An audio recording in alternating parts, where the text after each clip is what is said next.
सुन रहे हैं आप लोग मेरी बात? देखिए, सुनना सबसे बड़ा चीज होता है। हाँ, एक चीज याद रखिएगा, जब तक आप लोग नहीं किसी का सुनिएगा, कोई दूसरा आपका नहीं सुनेगा। दुनिया साइकिल है, सबको इसी में घूमना है, ठीक है। सबकी बारी एक दिन आती है, वक्त आएगा जब आपको भी कभी सुनाना पड़ेगा। आप लोग में से कुछ ऐसे विद्यार्थी होंगे जो टीचर्स भी बनेंगे, कुछ डॉक्टर्स भी बनेंगे, कुछ डिफेंस में जाएंगे, कुछ और भी काम करेंगे, है ना। बट एक चीज याद रखिएगा जो मैं आपसे बोलना चाहता हूं, मैं यहाँ आया हूं कि कुछ आपको कुछ बता दो, जितना मैं जानता हूं कुछ उसका हिस्सा बता सकूं। इसके बाद, क्योंकि आप सारे बच्चे 12 के हैं ना, 11 12 भी हैं। अच्छा, 12 के जो बच्चे हैं, थोड़ा सुन लीजिए मेरी बात। इसके बाद आप लोगों को ऑनर्स पेपर चुनना पड़ेगा, और सबसे बड़ा पॉइंट वही होता है, जो अच्छा से ऑनर्स पेपर चुन लिया वो अच्छा कर जाता है आगे।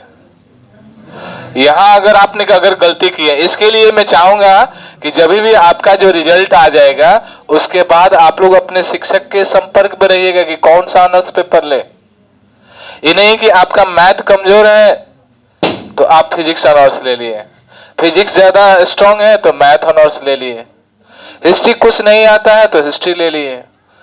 बहुत से दिमाग में बच्चों को क्या हो रहा है कि बीए पास कर जाना है किसी तरह, समस्या वही आती है। जितना 2 साल लगता है ना मेहनत पढ़ने में, उतना ही 3 साल मेहनत लगता है पढ़ने में। अब तो 4 साल लगेगा आप लोग को। तो जितना 2 साल आप मेहनत की, उतना 4 साल मेहनत की, तो समझ रहे हैं आप लोग कहां जा सकते हैं।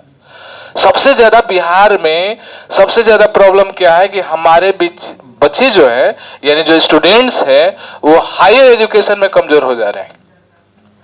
11 12 तक ठीक ठाक पढ़ ले रहे, उसके बाद जो वीकनेस आ रही है ना, सब हायर एजुकेशन में। बस याद है कि एडमिशन हो गया ग्रेजुएशन में, बस काम हो गया। उसके बाद कोई केवाईपी पकड़ लिया, तो कोई एक नोटबुक उठाया, चलो मैथ का अर्थमेटिक पढ़ने चल दिया, तो कोई जाकर जीके जीएस पढ़ा। अपना जो ऑनर्स पेपर है, जो बुक्स है, उसका कोई पता नहीं है।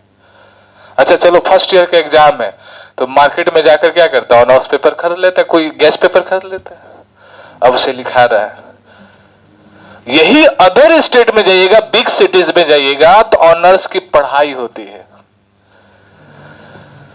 लेक्चरर प्रोफेसर उसको पढ़ाते हैं, बच्चे बच्चियां जो है पढ़ते हैं, तब वही जाकर पीएससी और बीपीएससी की तैयारी करते हैं और एक बड़ा ऑफिसर बनते हैं। तो सबसे ज्यादा हम लोग का प्रॉब्लम यही है बच्चे। तो मैं चाहता हूं ना कि ये पढ़ाई जो है ना, ये गोल्डन पीरियड है। ये अगर चला जाएगा ना, देखो पछतावे का दर्द ना बार बार आता है। जब तक जिंदगी रहेगी ना, पछताना पड़ेगा। इसलिए जो आपको अपॉर्चुनिटी मिली है, जो अवसर मिला है, उसमें जमकर पढ़िए। और मैं एक दावे के साथ कहता हूं कि जिस दिन ग्रेजुएशन बढ़िया से पढ़ लीजिएगा, no one will stop you from going anywhere. You can achieve what you like. You can get what you want. After graduation, everything is possible for you because your confidence will be high. You can get a job what you like according to your choice. वैसे job आप पकड़िएगा जो आपकी पसंद लायक हो। आजकल बिहार का movement बना है टीचर्स की वैकेंसी ज्यादा आ रहा है। इसमें सबसे बड़ा जो अगर गेम खेल रहा है कोई सब्जेक्ट, तो आपका ऑनर्स पेपर। हाल ही में मेरा एक विद्यार्थी है, वो इंटर तक भी पढ़ाता है मैथ, नंदन में। नंदन गांव सुने होंगे आप लोग, डुमराव के करीब है। अब नंदन, एक्चुअली नाम नंदन है, ननन ननन लोग बोलते हैं, ठीक है। तो वहां उसके साथ प्रॉब्लम क्या हुआ था, मैथ का अच्छा जानकार, अब मैथ ही पढ़ाता है, और ग्रेजुएशन में लिया था आर्ट्स, हिस्ट्री ऑनर्स। अब तो मैथ पढ़ा रहा है, हिस्ट्री पढ़ ही नहीं रहा, बीरू। बाकी जितने उसके साथी थे सब टीचर्स बन गए, कोई +2 में गया, कोई 9th 10th में गया, लेकिन उसका रिजल्ट ही नहीं आ रहा, क्योंकि आर्ट्स का विद्यार्थी नहीं। मन दुखी हुआ, जबकि एकदम तेज तर्रार विद्यार्थी, एक मिस्टेक ने। अब कहीं गया सर जी के पास पूछने के लिए, सर जी ने बता दिया कि तुम हिस्ट्री ऑनर्स ले लो, यूपीएससी बीपीएससी की तैयारी हो जाएगी। तो गया नहीं बाहर, ना तो दिल्ली गया, नहीं तो इलाहाबाद गया, अब यहीं रहकर ट्यूशन पढ़ा, तो मिस्टेक हुआ। अब सोचो उसके जितने दोस्त थे सब टीचर बन गए, सिर्फ वही नहीं बना। तो आजकल बच्चे, आप लोगों को तो और अपॉर्चुनिटी है कि बिहार में एक मूवमेंट चल रहा है कि जॉब देना है। हमको लग रहा है कि जितना भारत सरकार जॉब नहीं दे रही, अकेले बिहार सरकार जॉब दे रही है। एक भारत सरकार, एक अलग क्या बिहार सरकार, दोनों के बीच में इतना कंपटीशन है जॉब देने के लिए, लेकिन उस पर बिहार सरकार भारी पड़ रही है। तो अच्छा है ना, आज बिहार में बहुत से उत्तर प्रदेश के लोग आकर टीचर्स बन गए। तो आप लोग डीएलएड की तैयारी कर सकती हैं, डीएलएड का फॉर्म भर सकती हैं। यहाँ पर इंटर के बाद ही है, यहाँ पर उत्तर प्रदेश में तो ग्रेजुएशन के बाद होता है, यहाँ तो इंटर बाद ही होता है। सरकारी से अगर डीएलएड कीजिएगा तो महज 22,000 लगेगा, प्राइवेट कॉलेज से कीजिएगा तो 1.5 लाख लगेगा, 1,20,000 भी लगता है। तो थोड़ा पढ़ेंगे तब तो। अभी एक माहौल बनाइए, जो भी चीज है आपका, आप तो 12 का एग्जाम है, उसके लिए स्ट्रेटजी बनाइए।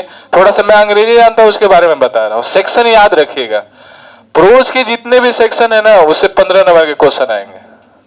प्रोज से पोएट्री जो है ना, उससे 15 नंबर के क्वेश्चन आएंगे। स्टोरी ऑफ इंग्लिश है, उससे भी 15 नंबर के आएंगे। और ग्रामर जो है उससे 21 नंबर के आते हैं। और बाकी जो है राइटिंग स्किल्स, इससे जो है 8 नंबर का आएगा। लेटर्स जो है 4 नंबर के आएंगे। तो इस तरह एक स्ट्रेटजी बनाइए, एक रणनीति बनाइए कि कौन कितने नंबर का। लेटर मुझे लग रहा है अंग्रेजी में नंबर पाना बहुत आसान काम है। समरी लिख लेते हैं ना आप लोग, अगर चाहते हैं कि फाइनल में समरी से बचे तो बच भी सकते हैं, समरी लिखने से बच सकते हैं।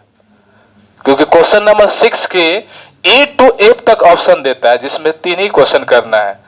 या तो राइटर के नाम मैच कर लो, या तो ट्रांसलेशन बना लो, बस हो गया। और जो समरी लिखने आता है वो समरी ही लिखे, क्योंकि अगर लिखेंगे तो नंबर तो वहां कटेगा नहीं। अगर ट्रांसलेशन मान लीजिए 5 नंबर के बना रहे हैं और उसमें से 2 ही सही है, 3 गलत, तो 3 गया।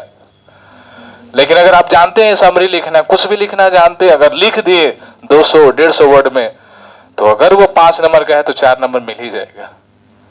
तो you can get above 90% marks in English if you want, if you have the strategy to prepare for your examination, you can get। सबसे बड़ी चीज